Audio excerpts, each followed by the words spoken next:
ఎండమూరి వీరేంద్ర మీరు వినే ఉంటారు ఈ పేరు. చాలా వెరీ ఫేమస్ రైటర్. సో ఈ రైటర్ రచించినటువంటి ఎక్సలెంట్ బుక్ ఈ రోజు మీ అందరి కోసం తీసుకొచ్చా ఫ్రెండ్స్. ఆ బుక్ పేరు ఏంటంటే విజయానికి 5 మెట్లు.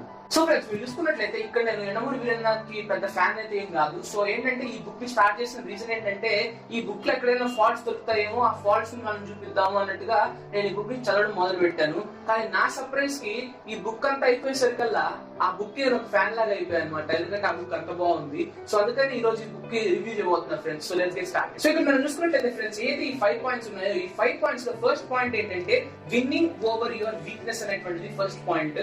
సో ఈ పాయింట్ లో మనం చూసుకున్నట్లయితే రకరకాల అంశాల గురించి మాట్లాడాడు ఫ్రెండ్స్. లైక్ యాంగర్ గురించి, లేజినెస్ గురించి, నెక్స్ట్ స్ట్రెస్ గురించి, ఇలా రకరకాల అంశాల గురించి మాట్లాడాడు. సో ఒకసారి బ్రీఫింగ్ గా మనం అంతా చూసుకున్నట్లయితే లైఫ్ ఈస్ వార్ అని అంటాడు friends. So actually very famous book ఏదైతే the art of the war అనేటువంటి ఒక చైనా బుక్ ఉందో దాని గురించి ఇక్కడ డిఫరెన్స్ తీసి లైఫ్ అనేటువంటి ఒక వార్ అనేటువంటి దాన్ని ఫస్ట్ ఎస్టాబ్లిష్ చేశాడు. నెక్స్ట్ ముందుకెళ్ళిన తర్వాత యాంగర్ గురించి చెప్పాడు ఫ్రెండ్స్. అంటే లైక్ ఫస్ట్ పాయింట్ మనకి ఏం చెప్పాడంటే ఇంట్రోస్పెక్షన్ చేసుకోమన్నాడు. So why are we getting this anger, ఈ యాంగర్ మనకి ఎందుకు వస్తుంది అని మనల్ని మనం ఒకసారి ఇంట్రోస్పెక్ట్ చేసుకోవాలి. నెక్స్ట్ ట్యూనింగ్ అనేటువంటి వెరీ వెరీ ఇంపార్టెంట్ పాయింట్ చెప్పాడు ఫ్రెండ్స్. ఇక్కడ చూసుకున్నట్లయితే వాట్ ఈస్ ట్యూనింగ్ అంటే లెట్ us say ఇప్పుడు కొన్ని ఆఫ్రికన్ కంట్రీస్ లో ఎవరైనా వ్యక్తులు చచ్చిపోతే కనుక వాళ్ళు బాధపడరు ఫ్రెండ్స్, వాళ్ళు సెలబ్రేట్ చేసుకుంటారు. సో అలాంటి పద్ధతి ఏదైతే ఉంటుందో అలా మనల్ని మనం ట్యూన్ చేసుకోమని మనకి ఇక్కడ రైటర్ చెప్తాడు. సో మీరు అర్థం చేసుకోవాల్సింది ఏంటంటే సాడ్ సిచ్యువేషన్ లో కూడా మనం ఒక హ్యాపీనెస్ వెతుక్కొని ఎస్ దీని నుంచి నేను ఇంకా ముందుకు వెళ్ళగలుగుతాను అనేటువంటి ఒక పాజిటివ్ యాటిట్యూడ్ ఇక్కడ మనకి ముందే క్రియేట్ చేయాలనుకుంటాడు. ఇక్కడ యాంగర్ మేనేజ్మెంట్ లో మీరు చూసుకున్నట్లయితే సబ్ కాన్షియస్ కాన్ఫ్లిక్ట్ అనేటువంటి దాని గురించి మాట్లాడతాడు. బేసిక్ ఏంటంటే మన ప్రయారిటీస్ ఒకటి ఉంటాయి, మనం చేసేటువంటి యాక్షన్స్ ఒకలాగా ఉంటాయి. సో ఈ రెండింటి మధ్య ఎప్పుడైతే కాన్ఫ్లిక్ట్ వస్తుందో అప్పుడు మన యాక్షన్స్ లో మనకు తెలియనటువంటి ఒక యాంగర్ రావచ్చు అనేటువంటి అంశాన్ని మీరు చూసుకున్నట్లయితే ఈ బుక్ లో ఇంకా మనకి చాలా చాలా అంశాల గురించి చెప్పాడు ఫ్రెండ్స్. లైక్ లేజినెస్ గురించి మాట్లాడాడు, మనకి ఏదైతే ఇన్సోమియా ఉంటుందో, హైపర్ సోమియా ఉంటుందో దీని గురించి మాట్లాడాడు. నెక్స్ట్ ఏంటంటే లేజినెస్ గల కారణాలు ఏంటనేటువంటి మాట్లాడాడు. గుడ్ నైట్ స్లీప్ ఎలా మనకు ఉంటే ఎంత బాగుంటుంది, ఎన్ని అవర్స్ పడుకోవాలనేటువంటి దాని గురించి చెప్పాడు. ఆ పాయింట్స్ అన్ని చాలా బాగున్నాయి. నెక్స్ట్ మీరు చూసుకున్నట్లయితే ఫ్రెండ్స్ ఫియర్ గురించి మాట్లాడతాడు. When fear knocks your door, open that door with faith అని అంటాడు. సో ఫెయిత్ తో మీరు ఎప్పుడైతే ఓపెన్ చేసి చూస్తారో అసలు అక్కడ ఏమీ ఉండదు. యాంగ్జైటీ గురించి కూడా మాట్లాడతాడు ఫ్రెండ్స్. సో యాంగ్జైటీ ఉన్నప్పుడు సో ఒక ఎగ్జాంపుల్ ఇస్తాడు అనమాట. ఒక వ్యక్తి ఒక ట్రైన్ దగ్గరికి వెళ్తాడు. సో ఆ ట్రైన్ దగ్గరికి వెళ్ళినప్పుడు ఈ మిస్సెస్ హిస్ టికెట్ అనమాట. అంటే రైల్వే స్టేషన్ కి వచ్చాక తనకు తెలిసింది అలా టికెట్ మిస్ చేసుకున్నాను అనేటువంటి అంశం. సో అక్కడ ఎలా యాంగ్జైటీ అనేటువంటిది వచ్చింది, ఇక్కడ టైం మేనేజ్మెంట్ అనేటువంటిది ఎంత ఇంపార్టెంట్, ఈ అంశాలన్నిటి గురించి కూడా ఇక్కడ చాలా బాగా మాట్లాడతారు ఫ్రెండ్స్. అండ్ ఆ పాయింట్స్ చాలా చాలా బాగున్నాయి. సో నెక్స్ట్ పాయింట్ ఏదైతే నెక్స్ట్ స్టెప్ ఏదైతే ఉందో దాని పేరు ఏంటంటే ఫ్రెండ్స్ డెవలపింగ్ స్ట్రెంగ్స్ అని అంటాడు. ఇక్కడ మనకి కొటేషన్ ఇస్తాడు ఫ్రెండ్స్. ఆ కొటేషన్ చాలా బాగుంది. Change is inevitable but betterment is a choice అని అంటాడు. Absolutely right. ఇక్కడ ఇంకొక పాయింట్ మాట్లాడతాడు ఫ్రెండ్స్. అదేంటంటే సెల్ఫ్ చేంజ్ అనేటువంటి అంశం గురించి మాట్లాడతాడు. సో సెల్ఫ్ చేంజ్ అనేటువంటి అంశాన్ని మనం చూసుకుంటే మనల్ని బేసిక్ గా 2 రకాలుగా విభజిస్తారు ఫ్రెండ్స్. ఒక రకం ఏంటంటే అసలు మన దగ్గర కావాల్సిన టాలెంట్ ఉందా లేదా. ఇంకొక పాయింట్ ఏంటంటే ఓవర్ బిలీఫ్ అన్నమాట. మన దగ్గర టాలెంట్ బాగా ఉందని బిలీఫ్ చేసుకొని ముందుకెళ్తాం కానీ అసలు మనకు ఆ టాలెంట్ ఉండకపోవచ్చు అనేటువంటి అంశాలు చెప్తాడు. సో ఇక్కడ ఇంకొక మాట ఏం చెప్తాడంటే మెచ్యూరిటీగా ఇంప్రూవ్ చేసుకొని మనం ముందుకెళ్తే కనుక ఇక్కడ ఒక వెరీ గుడ్ ఎగ్జాంపుల్ ఇస్తాడు ఫ్రెండ్స్. అదేంటంటే ఇప్పుడు ఒక ప్లేయర్ ఉంటే కనుక బడింగ్ క్రికెటర్ మీరు తీసుకున్నట్లయితే అతను స్టార్టింగ్ లో క్రికెట్ నేర్చుకున్నప్పుడు పుల్ షాట్, కట్ షాట్ ని బాగా ప్రాక్టీస్ చేసి చేసి చేసి దాని ఒక సబ్ కాన్షియస్ మైండ్ లో తెచ్చుకుంటాడు. అటువంటి టైంలో ఎప్పుడైతే తన ఫీల్డ్ లోకి వెళ్తాడో తనకి తెలియకుండానే ఆ షాట్స్ అయితే ఉంటాయి, కట్ షాట్ అనేటువంటిది, పుల్ షాట్ అనేటువంటిది అవి చాలా పర్ఫెక్ట్ గా వస్తాయి ఫ్రెండ్స్. సో బేసికలీ ఏంటంటే స్కిల్ ని మనం మాస్టర్ చేసుకుంటూ వెళ్తే కనుక అవి మన సబ్ కాన్షియస్ లో ఉంటాయి అనేటువంటి వెరీ ఇంపార్టెంట్ పాయింట్ ఇక్కడ మనం చెప్పాడు ఫ్రెండ్స్. నెక్స్ట్ ఇంకొక వెరీ ఇంపార్టెంట్ పాయింట్ ఏం చెప్తాడంటే ఫ్రెండ్స్ ఇండివిజువలిజం గురించి చెప్తాడు. అంటే మనకి ఎవరైతే ఎల్డర్స్ ఉంటారో వాళ్ళు రకరకాల సజెషన్స్ ఇస్తారు వాళ్ళ లైఫ్ ని బేస్ చేసుకొని. సో ఇక్కడ ఇట్లాంటి టైంలో మనం ఏం చేయాలంటే కొన్ని సమయాలలో మన యొక్క ఇండివిజువాలిటీని చూపించాలని చెప్తాడు friends. And that is very very important. So ఇలా ఫ్రెండ్స్ ఈ సెకండ్ స్టెప్ లో డెవలపింగ్ యువర్ స్కిల్స్ అనేటువంటి దాని మీద రకరకాల పాయింట్స్ చెప్తాడు.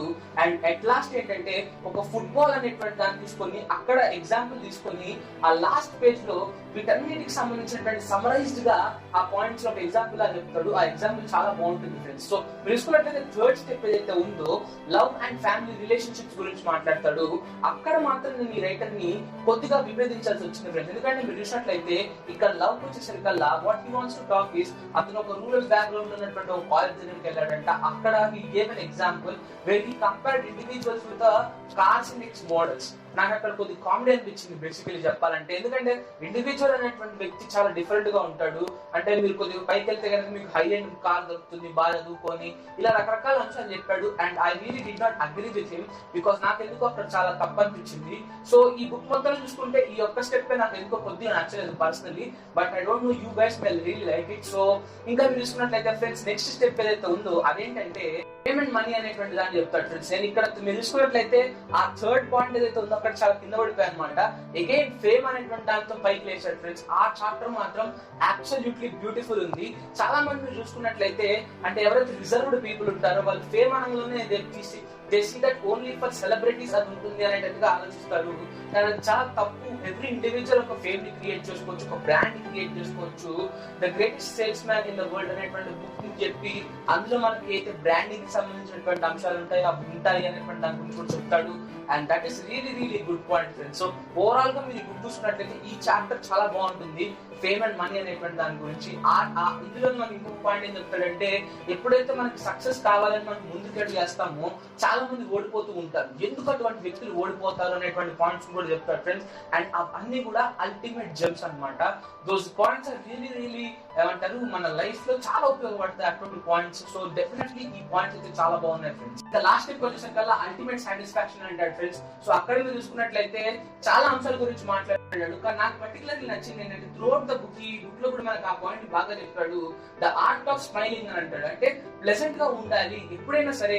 ఆ చిరునవ్వు ఏదైతే ఉందో అది మన యొక్క ఫేస్ లో పెట్టుకొని ప్రతి ప్రాబ్లమ్ కూడా మనం ఫేస్ చేసుకుంటూ ముందుకు వెళ్ళాలి అనేటువంటి పాయింట్ చెప్తాడు. ఆ పాయింట్ చాలా బాగుంది ఫ్రెండ్స్. సో ఈ ఓవరాల్ గా మీరు బుక్ చూసుకున్నట్లయితే ఎట్ ద ఎండ్ లో మనకి ఏం చెప్తాడంటే రైటర్ ఇక్కడ చాలా ఇంట్రెస్టింగ్ అనిపించింది ఫ్రెండ్స్ నాకైతే. See he compare the qualities of a children. ఒక చిల్డ్రన్ లో ఉన్నటువంటి క్వాలిటీస్ అన్నింటినీ కంపేర్ చేసి ఒక సక్సెస్ఫుల్ ఇండివిజువల్ లో కూడా ఏ క్వాలిటీస్ ఉంటాయి అనేటువంటి అంశాన్ని చెప్పి ట్రై టు ఏమంటే మన లోపల ఉన్నటువంటి ఏదైతే చైల్డ్ ఉందో దాన్ని మనల్ని బయటకు తీయమని అనేటువంటి అంశాన్ని చెప్తాడు. ఆ పాయింట్ అయితే చాలా బాగుంటుంది ఫ్రెండ్స్. అండ్ ఎట్ లాస్ట్ ఏంటంటే ఒక గాడ్ తో కాన్వర్సేషన్ జరిగినట్టుగా చెప్తాడు. అక్కడ ఏమంటాడంటే ఏదైతే మన నిత్యానంద స్వామిది ఏదైతే చెప్తాడో that me through this me talking to me అనేటువంటి పాయింట్ ఏదైతే ఉంటుందో actually that's a very important point friends. దాన్ని అద్వైత వేదాంతం అని మనం అంటాము. సో దాన్ని చాలా సింప్లిఫైడ్ వర్జన్ గా మనకి నిత్యానంద చెప్తారు.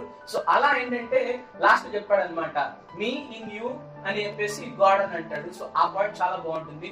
సో అందుకనే ఫ్రెండ్స్ నాకు ఈ బుక్ చాలా నచ్చింది. అందుకనే నేను ఈ బుక్ రేటింగ్ వేస్తానంటే 3.75 out of 5 అనేటువంటి రేటింగ్ నేను ఇస్తాను. డెఫినెట్లీ గైస్ 250 rupees కి this is worth it. Go buy this book guys. See you in my next video. Until then, bye bye.